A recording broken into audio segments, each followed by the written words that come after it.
em outros tempos, a visita era muito importante para as famílias, tanto para aqueles que faziam, para aqueles que recebiam. Outrora, esse era um costume que muitos tinham. E sempre de uma visita, nós podemos, se nós quisermos, nós podemos tirar uma lição. Nós podemos tirar uma nuance para o nosso dia a dia, para a nossa vida. Acontece que, no meio da mass-mídia, ela está quase que acabando com esse momento. Hoje já não existe mais família, ou poucas são as famílias que ainda existem. Hoje já não existe mais, ou muito raro, a pessoa que visita e que recebe uma visita. Aqui nós víamos na primeira leitura que Abraão recebeu também uma visita.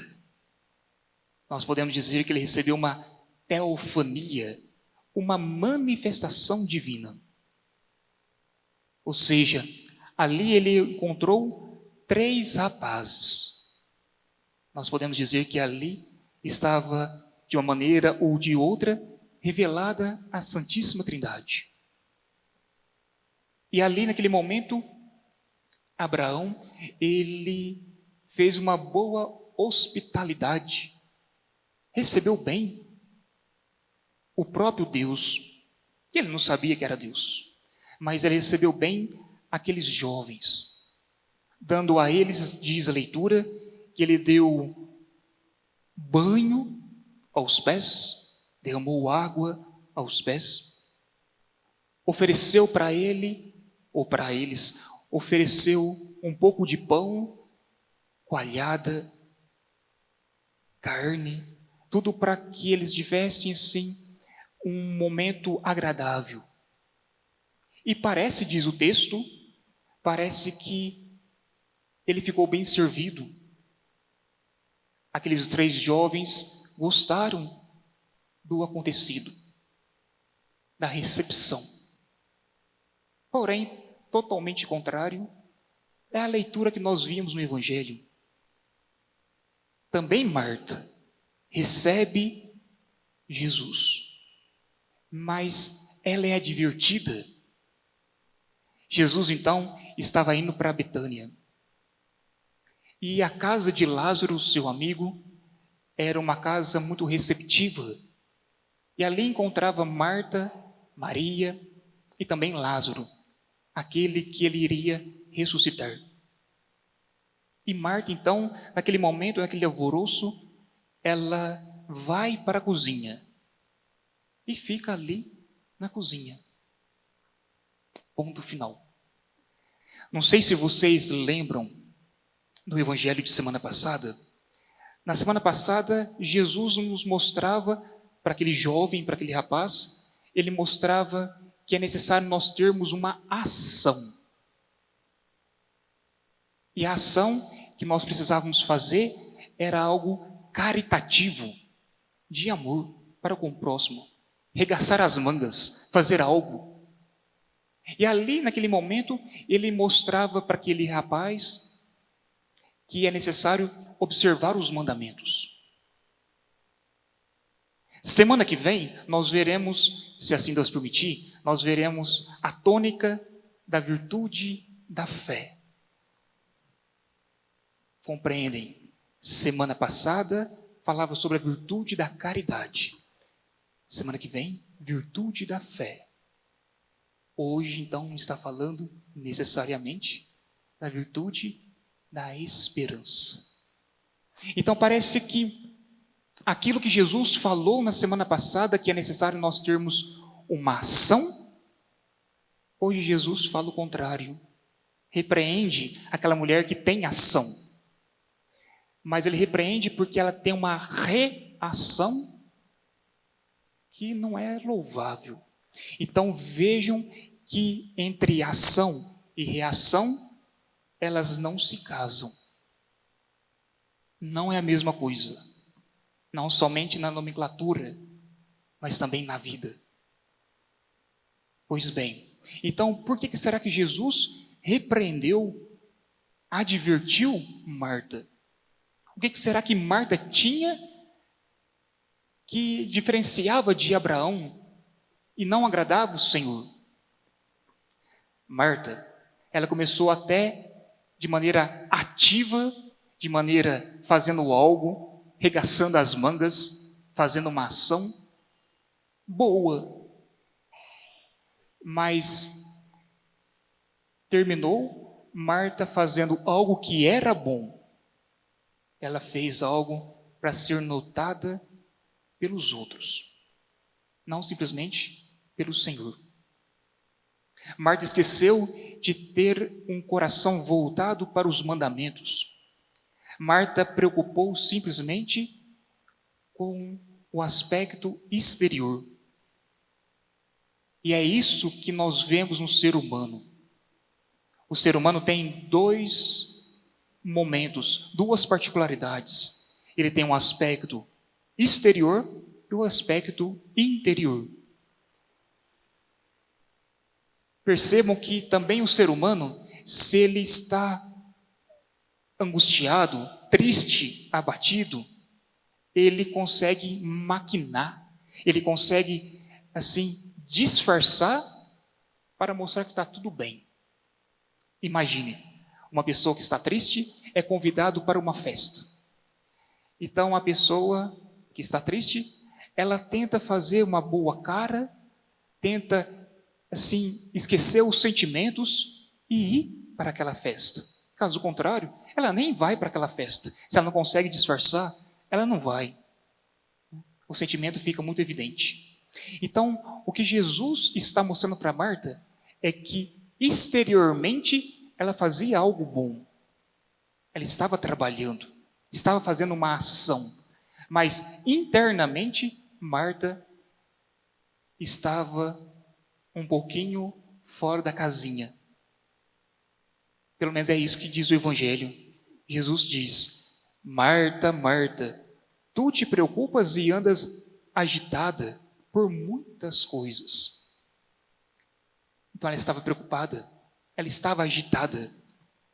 E a palavra agitação na Sagrada Escritura, ela significa que não há presença divina. Não sei se vocês lembram, creio que sim, né? Na primeira carta, ou melhor, primeiro livro, né, que é no Antigo Testamento, primeiro livro dos Reis, quando houve um terremoto, ali Deus não estava. Quando houve um cataclisma, Deus não estava. Naquele vento, ali Deus se encontrava. Naquele vento tranquilo, sereno. Aí vocês podem dizer assim, mas padre, espera lá, o Evangelho está falando totalmente o contrário. Jesus estava diante de Marta. Sim, Jesus estava diante de Marta. Mas Marta não tinha Jesus dentro de si. Por isso, então, ela foi advertida. Por isso que ela não soube receber o Senhor. É isso que nós ouvíamos também na segunda leitura. Paulo dizia de maneira assim muito bonita, errônea, aqui no texto português, mas muito bonita. Ele diz: alegro-me e procuro cumprir na minha própria carne o que falta nas tribulações de nosso Senhor. Toda tradução é uma traição. Essa palavra procuro foi um verbo colocado pelo tradutor do texto. A palavra procuro não existe. Então, vamos tirar essa palavra. Paulo está dizendo assim: alegro-me em tudo que já sofri por vós. Contemplo e completo. Preencho. A palavra mais adequada é preencher. Preencho na minha própria carne o que falta nas tribulações de Cristo. Hoje, neste sábado, diante dessa liturgia, o que te preenche? Eu pergunto para mim, o que me preenche? Semana passada, Jesus dizia que nós temos que fazer uma ação, como eu dizia, e ele dizia que nós precisamos observar os mandamentos. E os 2 primeiros mandamentos, eles são, assim, fundamentais para nós. Ele dizia, amar a Deus sobre todas as coisas e o próximo como a ti mesmo. Mas, se nós olharmos mais profundamente o que o livro Deuteronômio vai falar sobre esses mandamentos, está lá, amarás o Senhor com todo o teu coração, com toda a tua alma, com todo o teu entendimento, e o próximo como a ti mesmo. Aí nós podemos perguntar assim, mas como que eu vou amar meu esposo, minha esposa, meus filhos, meu pai, minha mãe? Como que eu vou amar os meus, se eu tenho que amar a Deus de todo o coração? Ora, não existe um fragmento. Eu tenho que amar de todo o coração. Então, como que eu vou amar a Deus? Mas é justamente aí. Eu amo meu esposo, minha esposa, meu cônjuge. Eu amo meus filhos, eu amo minha família, eu amo os meus, porque eu amo Deus. Então, quem me capacita a amá-los é Deus. Quem me capacita a enxergar o outro é Deus. Quem me capacita a fazer uma boa ação, como o evangelho de semana passada, é Deus. Quem me capacita a viver uma fé, como vai dizer o evangelho de semana que vem, é Deus. Quem me capacita a ver é Deus. Quem me capacita a ouvir é Deus. Quem me capacita a andar é Deus. Então vê que tudo está diante de Deus. Existe, ou existiu, uma jovem chamada, é um nome interessante, vocês podem assim escolher para pôr depois na família de vocês. Ela chama Maria, Cristina, Josefina, Carlota, Catarina, Elisa, Boécio. Então é um nome bem grande. Né? Mas essa Ana Cristina Boécio, ela tinha uma finalidade. Ela estava fazendo um aniversário, ainda jovem, ela ganhou um livrinho de devoção. E esse livrinho de devoção, ela gostou. Ela era católica, cristã. Ela abriu o livrinho, assim, ao acaso, e o livrinho dizia, e depois? Ponto de interrogação.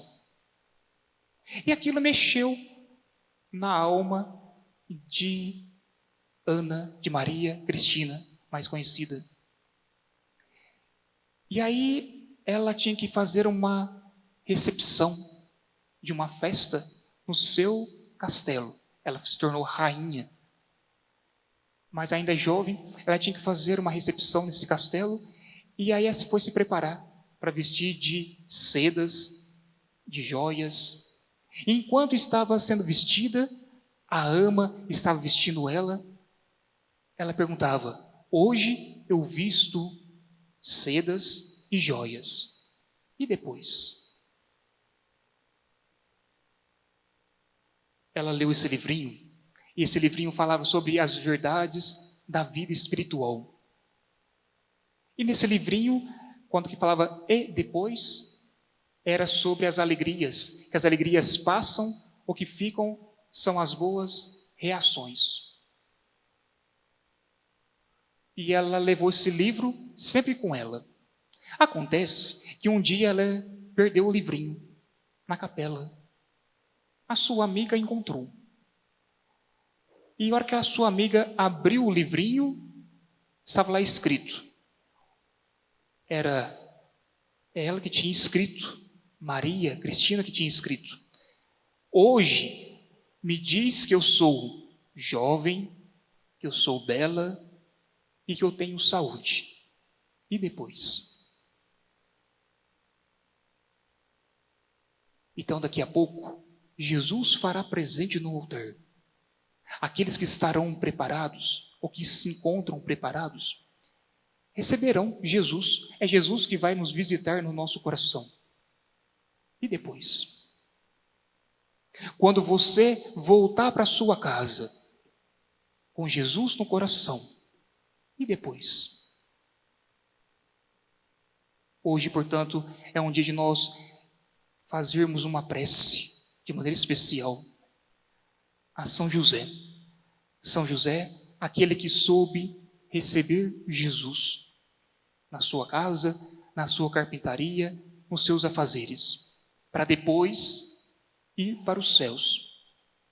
Então, muitas vezes nós comungamos, sim, mas nós temos diante de nós o céu ou o inferno. Esse depois é a nossa reação que faz.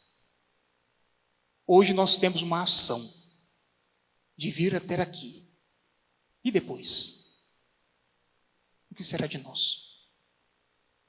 Que São José, ele possa nos auxiliar e nos ajudar a vivermos esse depois nos céus.